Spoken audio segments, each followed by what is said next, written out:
কাকা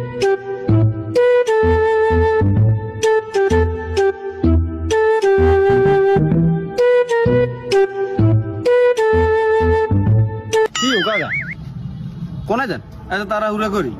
ঘটনা কি হাতি জানি ও ওই যাইতাম একটু কবিরাজের কাছে একটু কাম তা আপনার কবিরাজের কাছে কি কাম কাকা আপনার ঘরে তো লাদা ছুটকি আন নেই কি কইতাম সামনের কথা বাতিজা তুমি কারগর লগে কইয়ে না ও তোমার শাশিয়া মাসে না 2 দিন ধরে যা বিশ্বনাথ মুতে আর কি আই ওই কবিরাজের তো হানি হওয়ার নিছিলাম কদ্দুর অন হান যে খাবাই এতিরে হুতাইছি আর কি এতিরে কে আগে সব অন এগুলা কবিরাজ দরজাই আর কি এটা উল্টো রিয়েকশন ফিললে করছে কোন কি কাকা 60 বছর বয়সে আই শাস্ত্রীটা কি রূপ অয়রে বাতিজা তুমি অনেক কথা কারগর লগে কইয়ে না তোমার লগে শাসা কইছি আচ্ছা শাসন যাই কেন আচ্ছা যান তাহলে আই দেখছি আরো কবি খালি করি না জান